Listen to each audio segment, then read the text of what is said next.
No ar, pela TV CPAD, mais uma edição de seu programa Teologia em Foco. O nosso entrevistado de hoje é pastor presidente da Assembleia de Deus do Aribiri, em Vila Velha, Espírito Santo, e primeiro vice-presidente do Conselho Administrativo da Casa Publicadora das Assembleias de Deus. Seja muito bem-vindo, pastor Kemuel Sotero. Irmão Edilberto, toda a equipe na estrutura desta gravação e transmissão, irmãos e irmãs, internautas e, por que não, a equipe CPAD no conjunto da nossa casa. A paz do Senhor e Deus os abençoe neste momento tão bom de relação, de entrevista, sobretudo de participação na obra de Deus. O foco de nossa entrevista de hoje é vida devocional. Vamos ao foco.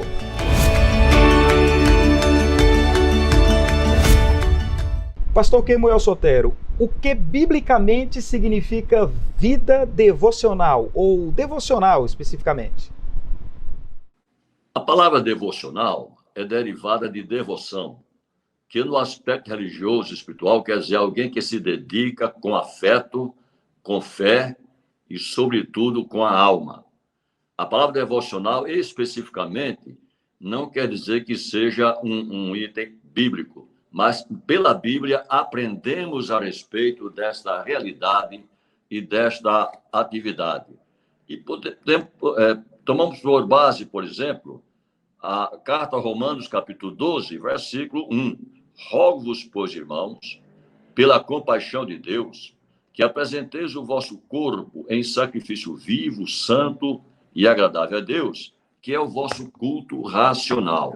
Consequentemente, um momento devocional também significa um culto que se presta pessoal ou coletivamente, em família ou em outros aspectos, ao nosso Deus. É o que podemos deduzir dessa palavra devocional aplicada à palavra de Deus. E quais são os elementos que compõem um devocional e qual a importância de cada um deles, pastor? Eu creio que isso aí é relativo, sem desmerecer a realidade. Nós, de acordo com a orientação familiar ou de igreja, na qual temos membresia desde quando envolvidos na obra do Senhor, compreendemos que os elementos básicos do devocional, primeiro, é um espírito pronto para estar interligado com o Espírito Santo através da realidade que somente neste universo espiritual pode ser operada. Os elementos, a palavra de Deus como elemento mais importante, a oração, o jejum e a consagração da vida, porque devocional, culto, qualquer aspecto que se dedica a Deus, se tiver uma vida dúbia ou de duplo procedimento, mundano e cristão, com certeza Deus não agrada e com certeza não recebe o devocional. Consequentemente, os elementos que compõem esse devocional é a vida de consagração ao Senhor, que não quer dizer uma vida autômata, mas uma vida que se exclui, que renuncia a quaisquer comprometimentos que não agrade a Deus, a palavra de Deus, a oração, o jejum e, por que não, um cântico louvando ao Senhor através de hinos. Basicamente, é o procedimento. Mas assim, o devocional, esses elementos do devocional têm um papel importante. Cada um deles exerce um papel importante. Nesse caso, o papel do jejum no quesito vida devocional, qual é, pastor? O jejum, ele é um procedimento, hoje talvez não muito conhecido por gerações de crentes. Não estou criticando e nem julgando, admito. Mas o jejum é algo que se faz com um propósito. Eu vou jejuar. Jejuar o que é? É se abster do alimento natural. E eu, quando declaro à igreja um jejum coletivo por algum motivo anunciado, eu também ensino que aqueles que têm remédios controlados pelas manhãs, remédio não é um alimento. É apenas uma participação de tratamento de saúde. Agora, a partir daí, qualquer alimento natural deve ser excluído no momento em que se dedica ao jejum. Qual o tempo? É o tempo proporcional à capacidade de resistência física e mental daquele que está jejuando. Ah, mas eu desafio jejuar os 3 dias. Ninguém desafia ninguém em nada na obra de Deus. O jejum é espontâneo, quando coletivo orientado, e evidentemente a pessoa que está jejuando, ela pode resistir uma manhã, resistir uma tarde, uma noite, ou quando o aspecto que eu coloquei físico-mental possa lhe dar a capacidade do jejum. O importante do jejum é, repetindo, é a devoção, é a dedicação e, sobretudo, o objetivo no qual está sendo feito aquele jejum. É muito importante o jejum no aspecto devocional. O senhor citou há pouco, quando falou dos elementos que compõem o devocional, o senhor citou louvores. Onde é que entra aí, no caso, a harpa cristã, que é o hino oficial, ou melhor, que é o inário oficial das Assembleias de Deus? Hinos avulsos são interessantes, importantes, e alguns até são alheios a fundamentações doutrinárias ou, na verdade, cultuar ao Senhor. Agora, o nosso inário, a harpa cristã, que eu digo e é oficial das Assembleias de Deus do Brasil, ele tem uma série de hinos extraordinariamente compostos sob, entendo, a graça de Deus, a inspiração divina, que coincide nas suas letras com a Bíblia Sagrada nos argumentos doutrinários que nós professamos como assembleanos. Sobretudo, a qualidade da música. A qualidade da música também é muito importante para compreendermos que um hino não é um ritmo qualquer. A minha avaliação. Um hino para Deus é algo que chama a alma para um momento de contrição, na suavidade da dedicação, na qualidade espiritual que está se procedendo. A melodia ela deve ser compatível com aquilo que a Deus agrada como um devocional, como um momento de adoração e louvor. E a associação, estudo da Bíblia e oração, ela se faz necessária para que se tenha um devocional de qualidade? A oração também ela requer um objetivo. Vamos orar. Orar pelos enfermos. Se objetiva a oração, citando ou não enfermos. Orar pela obra missionária, da mesma forma.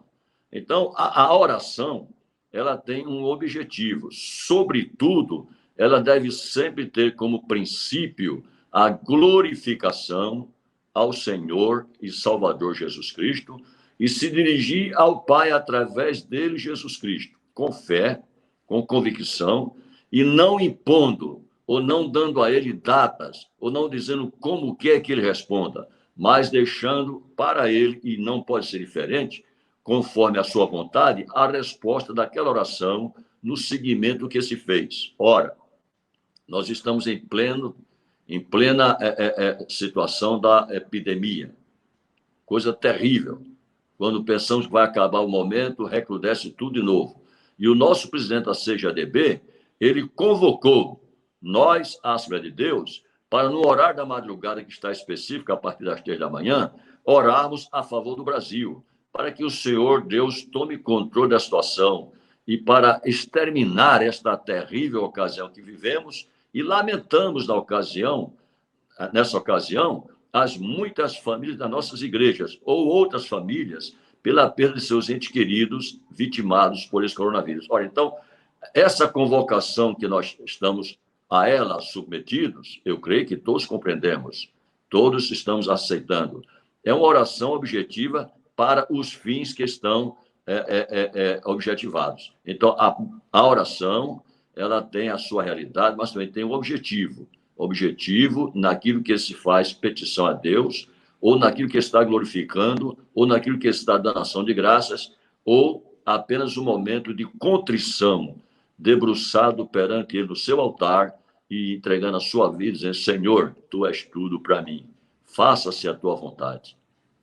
E a associação da oração com a leitura e o estudo das Escrituras? Porque, assim, oração o entendimento que temos é falar com Deus, isso é bem óbvio, bem lógico. E leitura da palavra é o entendimento de que é Deus nos respondendo, ou respondendo à oração que fizemos a Ele? É esse o entendimento, pastor? Veja bem, a forma como Deus responde lhe é peculiar. Nós não podemos dimensionar e nem estabelecer uma cartilha, passo termo, de como Deus vai responder a minha oração. Ele tem as suas condições, suas motivações e até o seu tempo. Ele pode até negar um pedido na oração.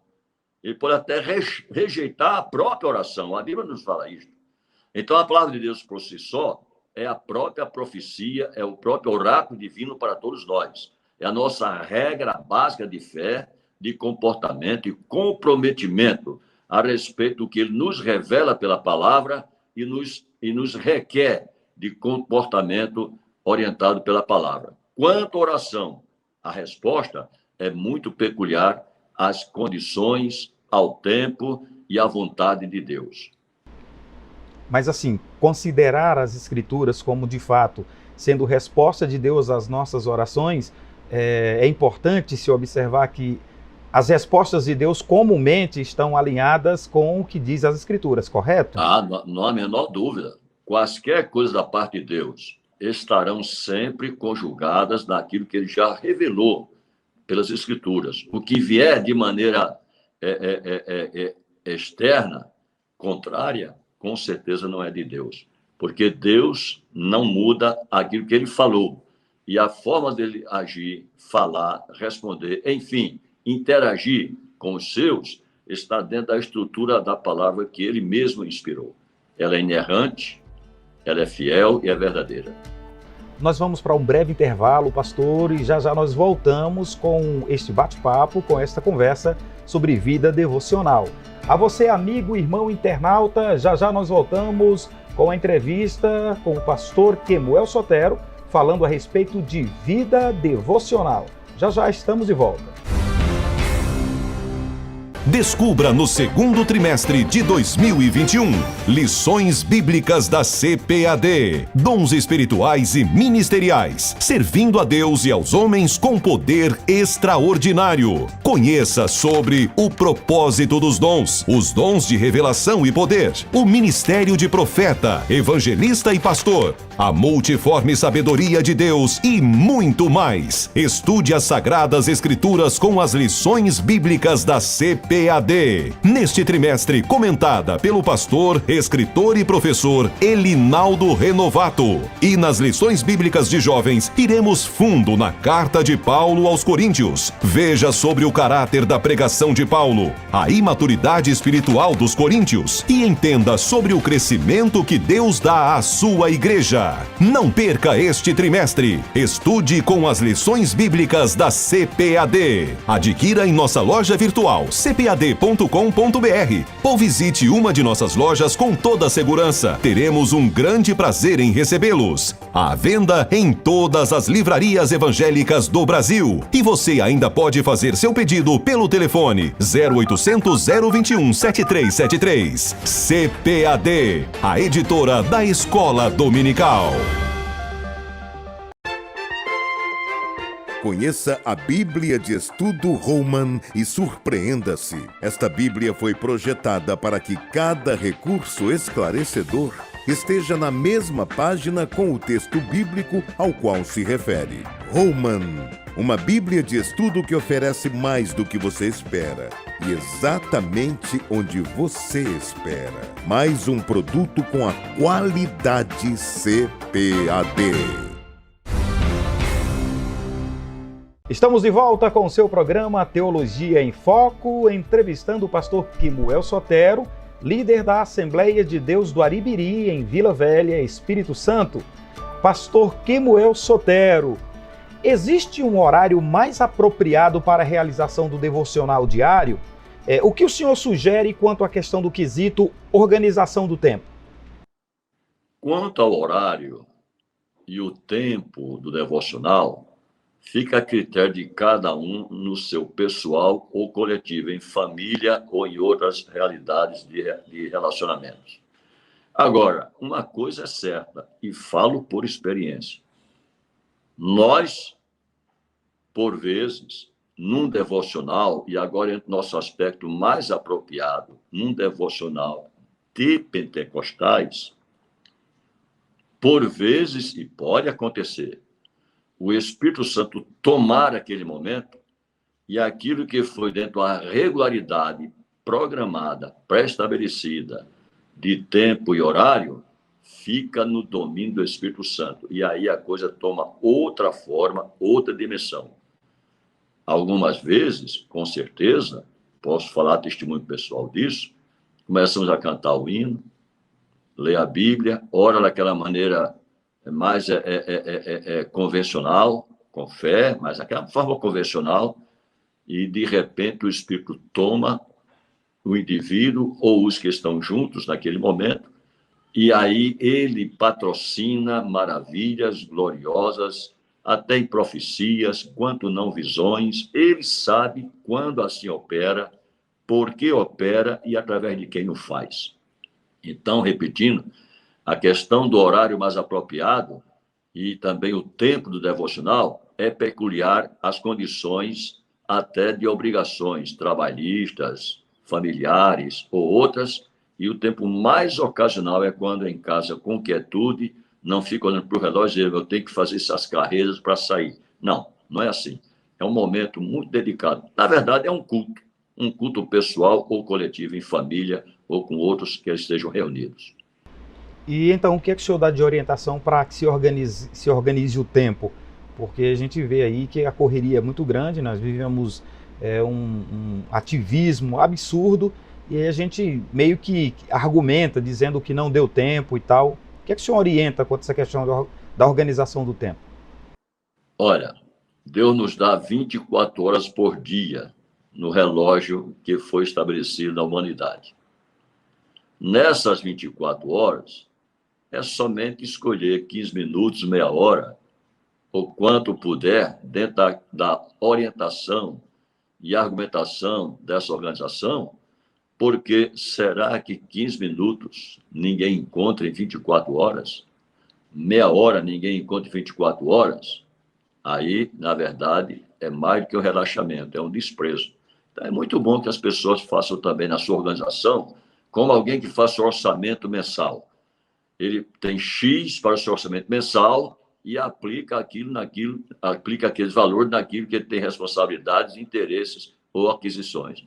Ressalvar todas as proporções. O nosso tempo de 24 horas, nós dormimos, comemos, acordamos, tomamos café da manhã, vai para o trabalho, vai para a escola, estuda, aplica-se à faculdade, as matérias que os professores passaram, tudo se faz.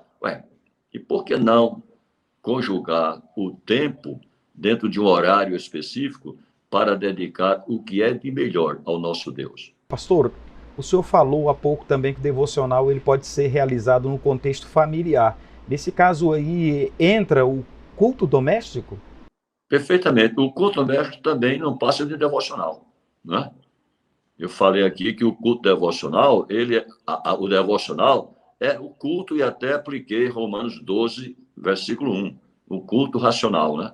Um culto organizado, previsto, orientado, enfim, no objetivo de somente cultuar a Deus. E além do Senhor Jesus, quais outros personagens da Bíblia podem ser citados como exemplo de vida devocional ativa? Eu creio, a Bíblia não fala que esse ou aquele personagem dedicou-se a um devocional específico.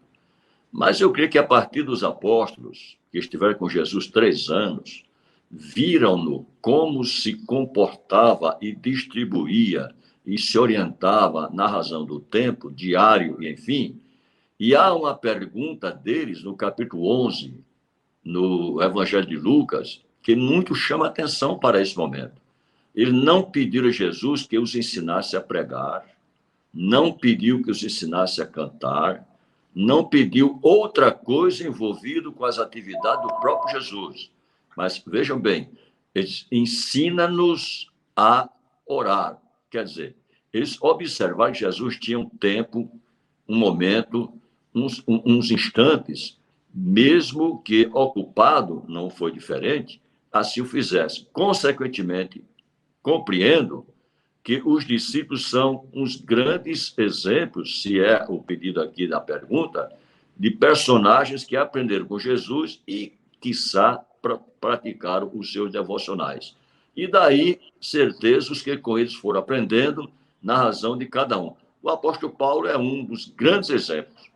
Ele dedicava, pregava, enfim, mas ele mesmo dizia, sem explicar que era um devocional, que dedicava momentos específicos para cultuar em devoção ao Senhor. Pastor Kemuel, o que o senhor considera como o maior ou os maiores inimigos de uma vida devocional ativa na atualidade? Sem ordem cronológica, mas de citações, eu acho que, primeiramente, é o relaxamento pessoal. Se a pessoa não tiver realmente imbuído de um propósito, nada fará senão por obrigação ou por determinação alheias, ou para agradar alheios naquele instante. Então, a primeira grande razão dessa desmotivação é o relaxamento pessoal. Isso é muito comum, infelizmente, não se pode negar. Isto é um fato. Depois, nós temos que considerar que as coisas dessa vida, que as pessoas se envolvem, por vezes o faz tão ocupados que não encontram mais um tempo e aí se acostuma, cai no vício.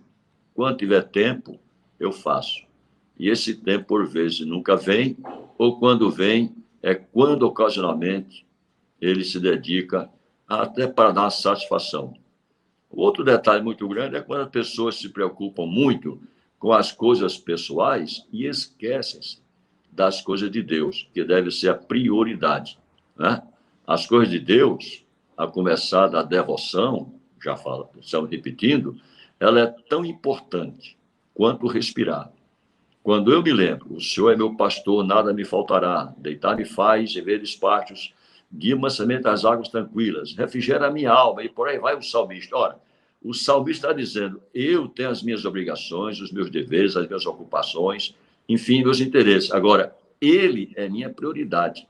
Quando nós deixamos Deus no plano secundário, ou relaxadamente quando puder, aí o devocional deixa de ser alguma coisa importante e essas peculiaridades se tornam obstáculos como inimigos de uma vida devocional para quem quer que seja. O senhor então vê que o texto registrado pelo evangelista João, que cita o encontro de Jesus com Maria e Marta na casa delas, quando Marta está assoberbada, cheia de atividades, Maria, enquanto Marta está assoberbada, cheia de atividades, Maria está lá aos pés de Jesus, ouvindo. Até que Marta fica preocupada, na verdade inquieta com a situação, e diz ao Senhor para mandar Maria fazer alguma coisa. E Jesus vai e diz que Maria escolheu a melhor parte, a qual não lhe seria tirada.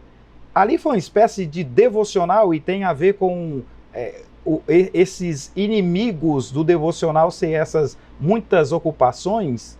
Maria e Marta, ambas, com certeza, com as suas obrigações e ocupações. Mas, naquele momento, uma delas preferiu abdicar daquilo que se lhe impunha, o tempo e a obrigação, e foi aos pés de Jesus. Não deixa de ser um exemplo de devocional. Ok, pastor Kemuel, nós vamos para mais um breve intervalo e já já nós voltaremos com Teologia em Foco. A você, amigo, irmão internauta, aguarde um pouquinho que já já nós voltaremos com mais um bloco do programa Teologia em Foco de hoje.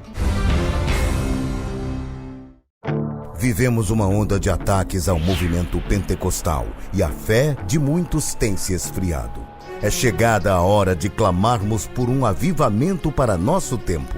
A promessa é para vós e vossos filhos. Uma campanha nacional pela busca do batismo com o Espírito Santo e dos dons espirituais. Acesse campanhaapromessa.com.br. Uma realização CGADB e CPAD.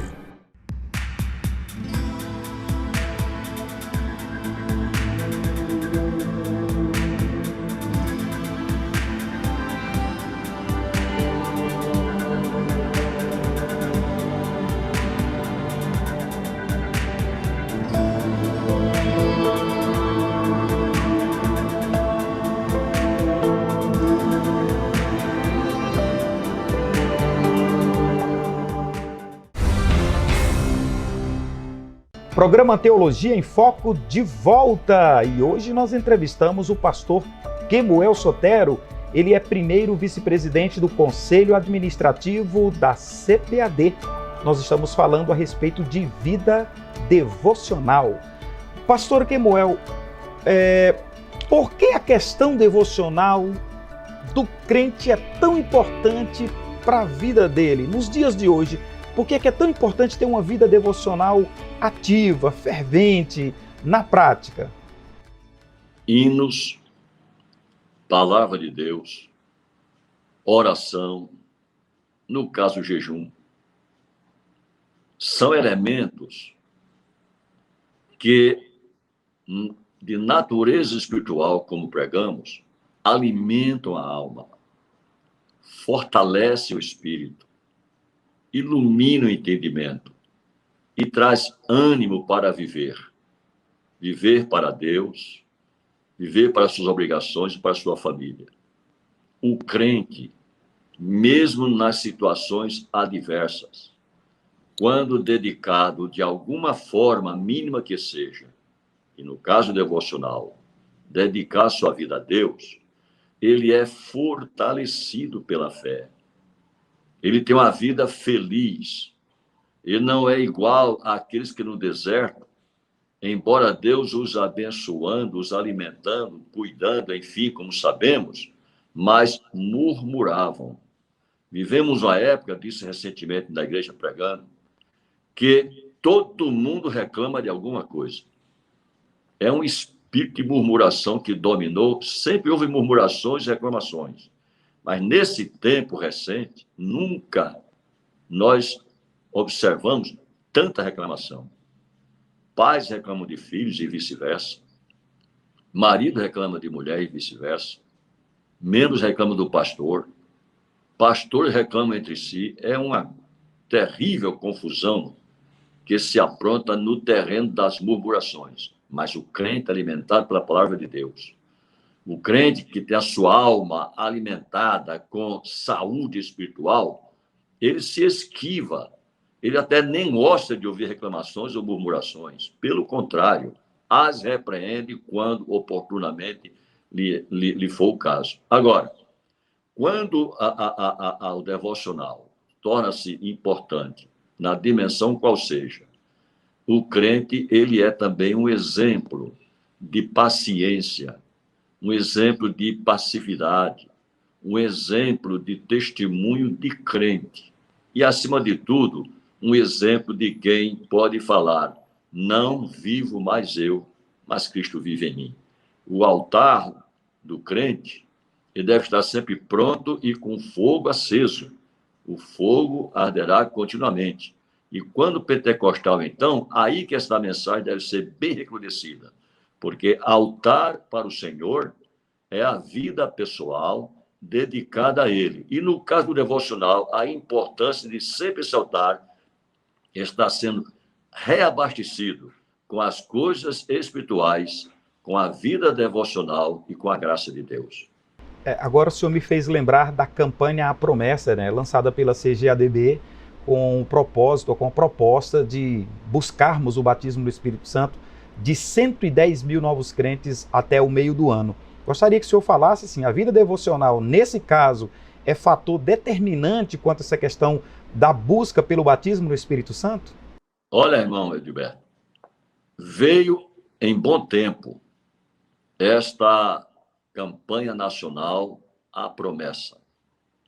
As igrejas, e modéstia à parte, a nossa igreja do Aribiri está inserida neste programa nacional, as igrejas cujos pastores orientaram, incentivam e até investem nesse aspecto, elas terão resultados benéficos. E o pentecostalismo não deve ser motivo de ocasião ou de algum período. Deve ser algo de constância na mente dos nossos pastores, na membresia das nossas igrejas e no incentivo às novas gerações, quer de novos convertidos ou daqueles que, como filhos de crentes, crescem nas nossas igrejas.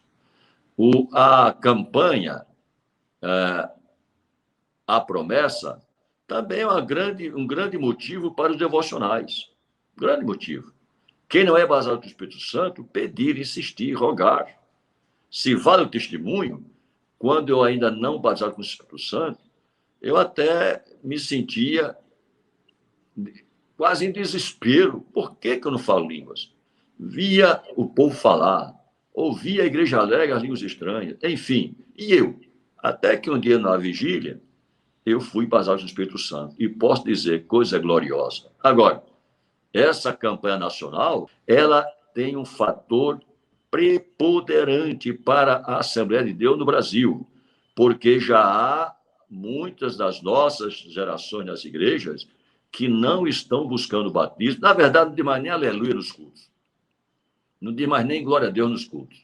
São mais voltados para o entretenimento, para os mensageiros que só pregam agora autoestima, só prega agora triunfalismo, só prega agora Deus é obrigado a responder o que ele quer. Meu Deus do céu, quanta heresia e quanto afastamento do que é preponderantemente as razões do nosso pentecostalismo. O nosso pentecostalismo, ele é saudável, ele é puro, ele é bíblico. Como disse o comentarista da nossa lição bíblica no domingo passado, lá está escrito, ela não depende nem dos reformadores, respeitamos, ela só depende das Escrituras Sagradas, de onde vem toda a fonte doutrinária para o nosso pentecostalismo. Então, por que não no devocional, os que não são, buscar o batismo com o Espírito Santo? Um bom momento e uma boa lembrança.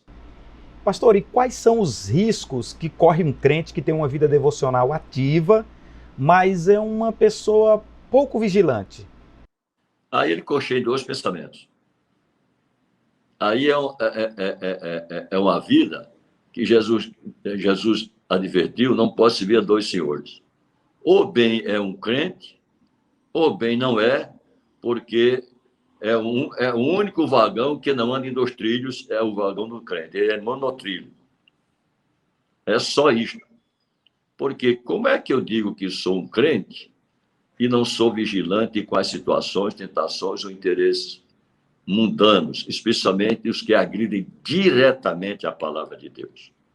As recomendações bíblicas, desde o passado longínquo, de Gênesis até Apocalipse, são peremptórias.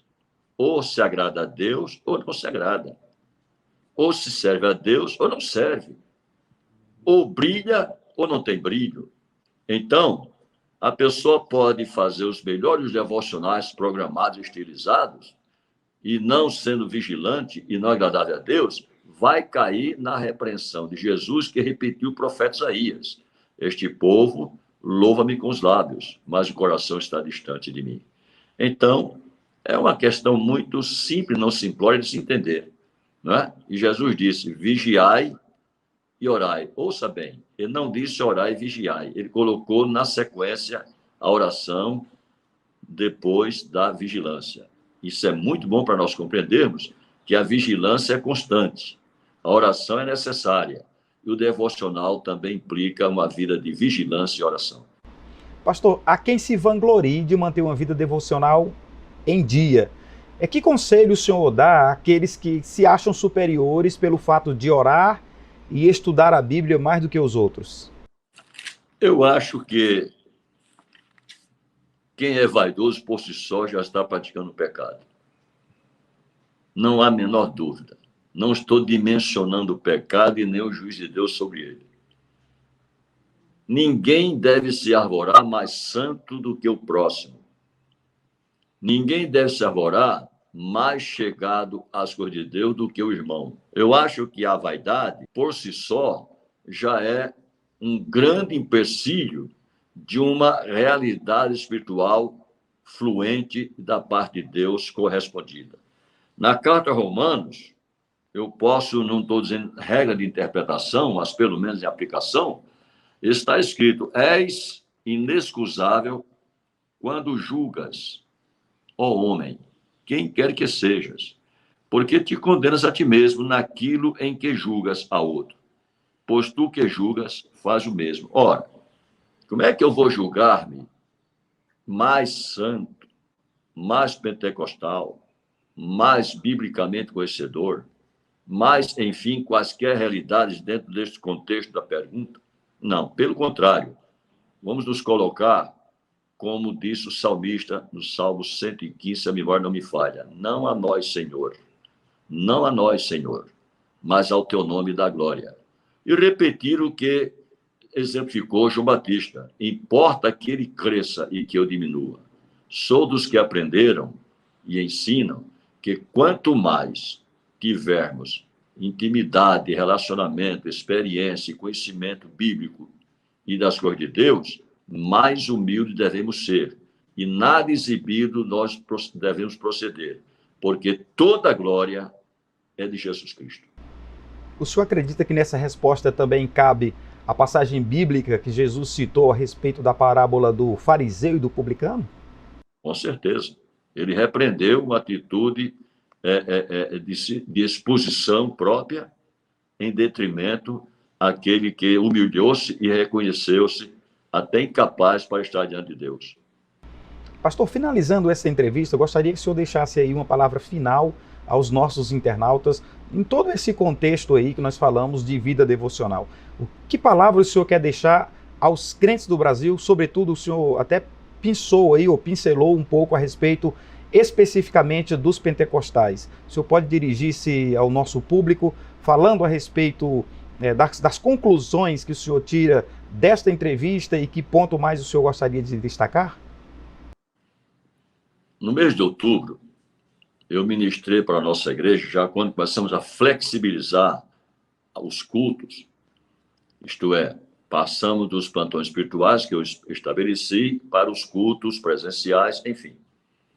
E nas primeiras mensagens que eu preguei, eu fui enfático. A saída para o Brasil dos efeitos desta pandemia não está no governo, não está no legislativo, no judiciário e não está na economia. A saída para o Brasil está com a igreja. Se o meu povo, que se chama pelo meu nome, buscar a minha face, se arrepender dos seus delitos, eu ouvirei desde os céus.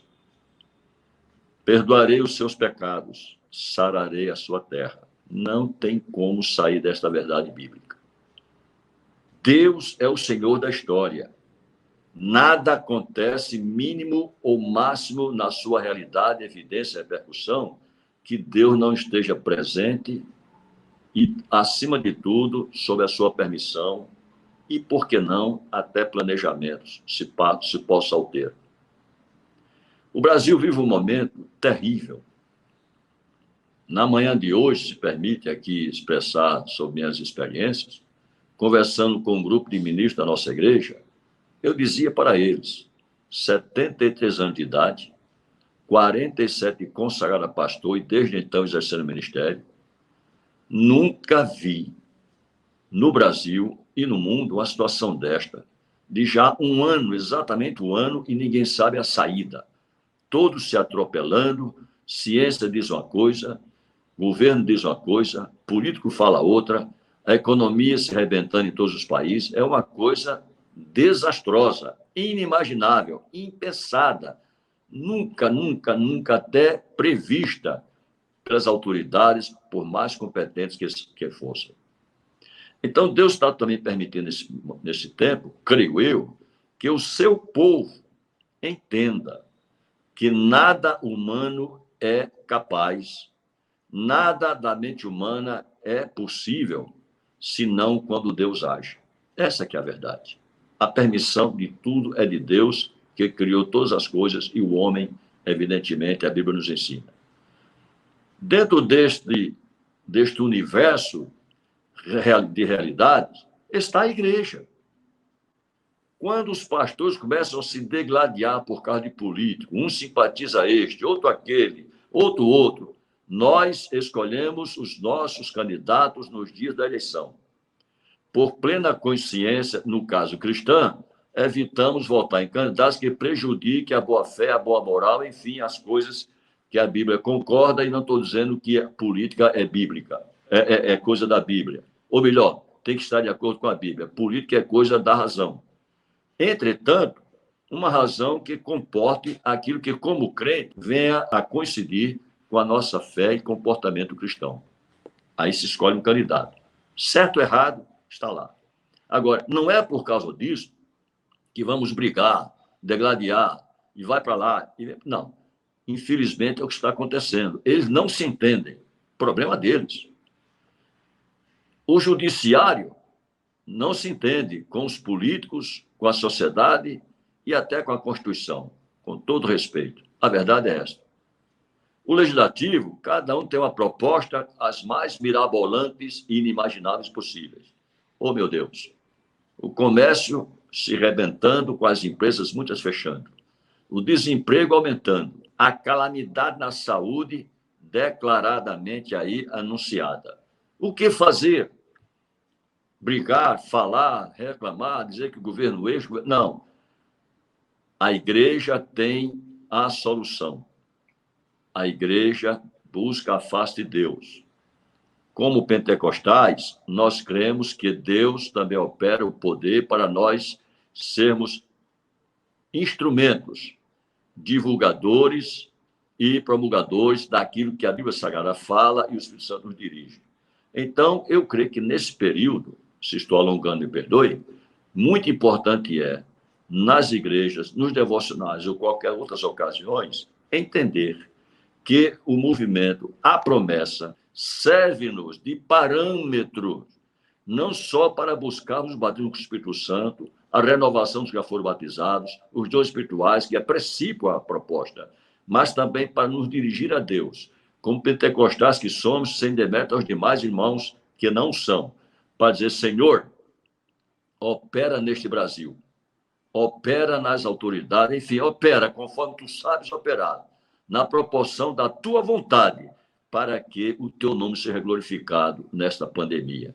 É um momento muito interessante e que deve ser oportunizado para que as igrejas assumam o seu dever, não somente na oração, não somente na pregação específica da palavra, orientando o povo interno de comportamento e dizer para aqueles que estão sofrendo, quer da enfermidade ou outras motivações por elas causadas dos desempregos e etc., que Jesus Cristo é a solução e ele pode, acima de tudo, salvar, operar maravilhas e, como aprendemos, salva, cura, batiza com o Espírito Santo e nos deixa convictos da maior esperança, que não é no governo, na economia, no legislativo e nem no judiciário. É a volta de Jesus. Pastor, muito obrigado pelo senhor ter nos concedido essa entrevista, muito esclarecedora, por sinal. Renovamos votos de felicidades aí para o senhor, para a sua vida, sua família, seu ministério. Estamos muito agradecidos. Que o bondoso Deus continue operando através da vida do Senhor e na vida do Senhor também. Que Deus abençoe a todos os irmãos e irmãs, internautas que acompanharam essa entrevista. Me perdoe se não estive à altura, reconheço as minhas limitações. A irmã Gilberto, que me convidou para este momento tão agradável, e ao nosso diretor executivo, irmão Ronaldo Rodrigues, e na sua pessoa, toda a equipe CPAD, que muito trabalham para a obra de Deus, na literatura, enfim, no que está acontecendo desde a sua fundação, na disseminação das Escrituras. Que Deus abençoe e não esqueçam, orem por nós sempre. A você, amigo, irmão internauta, encerramos por aqui esta edição do seu programa Teologia em Foco. Se você ainda não é inscrito em nosso canal, te convidamos a inscrever-se. Você também pode ativar as notificações para receber lembretes de novos conteúdos postados. Também pode curtir, comentar e compartilhar o programa de hoje. A paz do Senhor Jesus a todos. Até nosso próximo encontro.